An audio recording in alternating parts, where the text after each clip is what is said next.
Assalamualaikum warahmatullahi wabarakatuh. Kami dari kelompok 2 yang beranggotakan yaitu Inti Oza dengan NIM 2120334 dan Fitri J Fatmi S dengan NIM 2120325 mengenai tentang perjuangan dakwah Rasulullah di Madinah. Sebelum membahas perjuangan dakwah Rasulullah di Madinah, sebaiknya kita bahas terlebih dahulu mengenai hijrah, yang mana hijrah ini meninggalkan perbuatan yang dilarang dan dimurkai Allah dan berpindah kepada perbuatan baik yang diridhoi oleh Allah, berpindah dari suatu negeri yang tidak aman ke negeri yang aman. Tujuan Rasulullah hijrah ke Yastrib yang sekarang dikenal dengan Madinah yaitu pada tahun 622 Masehi. Yang pertama yaitu menyelamatkan diri dan terhindar dari tekanan, ancaman, dan kekerasan yang dilakukan oleh kaum kafir.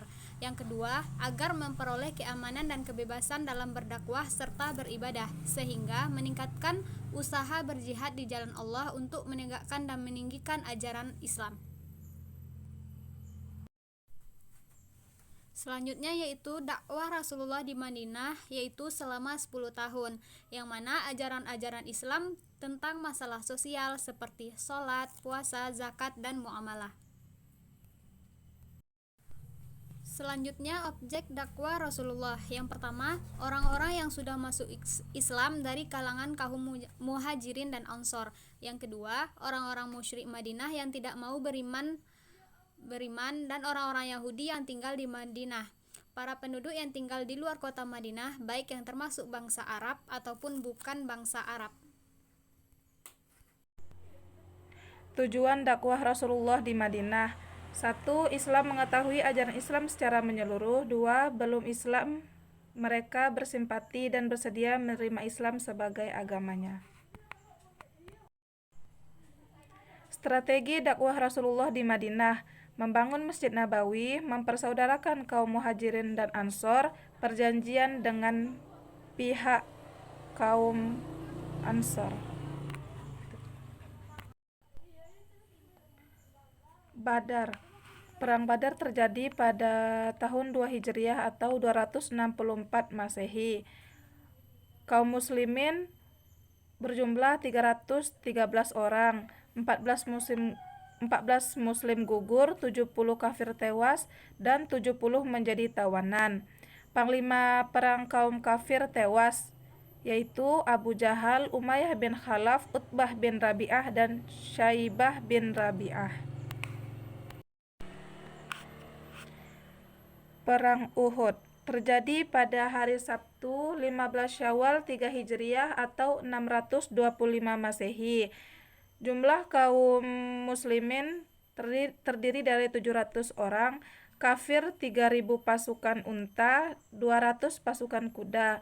Yang terbunuh adalah Hamzah bin Abdul Muthalib dan beliau mati syahid. Perang Khandak terjadi pada hari Selasa 8 Zulhijjah 5 Hijriah atau 627 Masehi. Jumlah pasukan Yahudi 10.000 orang. Bani Quraizah yang dipimpin oleh Ka'ab bin Asad, para pengkhianat dari Bani Quraizah dan Yahudi dihukum mati. Fathul Makkah terjadi pada bulan Ramadan 8 Hijriah atau 624 Masehi. Kaumnya terdiri dari Aslam, Ghifar, Mazinah, dan Jahinah. Fathul Makkah ini dibagi menjadi 2 pasukan. Yang pertama, dataran tinggi dipimpin oleh Rasulullah SAW dan dataran rendah dipimpin oleh Khalid bin Walid. Masa akhir dakwah Rasulullah pada 10 Hijriah melaksanakan Haji Wada, khutbah wada. Mulai saat itu semua tradisi jahiliyah tidak diperbolehkan. Umat Islam harus menjaga agamanya, wanita harus diperlakukan dengan baik dan terhormat, umat Islam wajib taat kepada pimpinan, dan jika ingin jalan harus berpegang pada Al-Quran dan As-Sunnah.